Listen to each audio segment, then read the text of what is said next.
नमस्कार दोस्तों। मूर्खों की जमात में बुद्धिमानी की बात करना मूर्खता ही होती है, क्योंकि मूर्ख आपकी सही बात को समझेंगे नहीं और उसे गलत करार देंगे।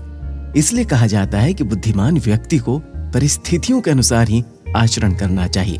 तो आइए इस कहानी के माध्यम से इस बात को आसानी से समझते हैं।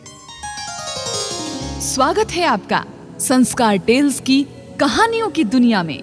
आइए सुनते हैं ये रोचक कहानी।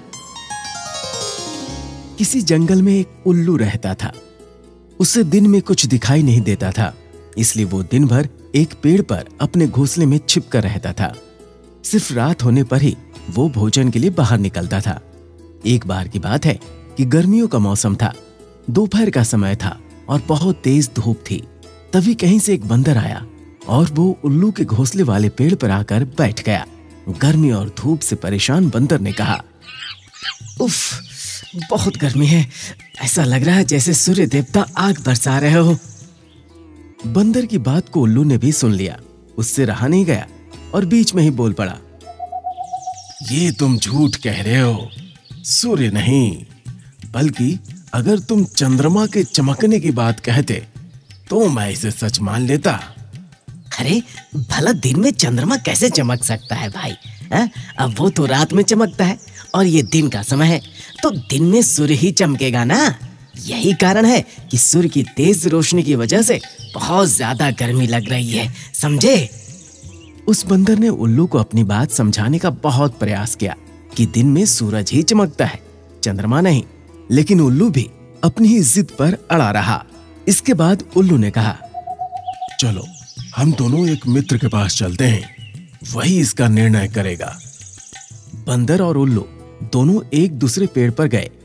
उस दूसरे पेड़ पर उल्लुओं का एक बड़ा झुंड रहता था।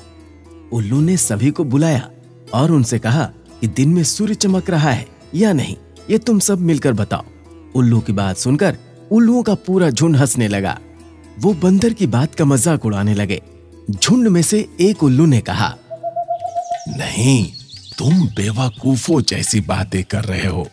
इस समय आकाश में तो चंद्रमा ही चमक रहा है बंदर भाई, और आकाश में सूर्य के चमकने की झूठी बात बोलकर हमारी बस्ती में झूठ का प्रचार मत करो तुम, समझे? उल्लुओं के झुंड की बात सुनने के बाद भी बंदर अपनी ही बात पर अड़ा हुआ था, जिसे देखकर सभी उल्लू गुस्सा हो गए और वे सारे के सारे बंदर को मारने के लिए उस पर झपट पड़े। दिन का समय था और उल्लुओं को कम दिखाई दे रहा था। इसी वजह से बंदर वहां से बचकर भाग निकला और अपनी जान बचाई। तो दोस्तों, ये कहानी हमें सीख देती है कि मूर्ख मनुष्य कभी भी विद्वानों की बात को सच नहीं मानता है। ऐसे मूर्ख लोग अपने बहुमत से सत्य को भी असत्य साबित कर सकते हैं। इसलिए मूर्खों की जमात में बुद्धिमानी की बात करना व्यर्थ है। इसी प्रकार की रोचक कहानियों को सुनने के लिए हमारे इस चैनल को लाइक, शेयर और सब्सक्राइब करें और हाँ, बेल आइकन जरूर दबाएं ताकि रोचक कहानियों का नोटिफिकेशन सबसे पहले आप तक पहुंचे। नमस्कार।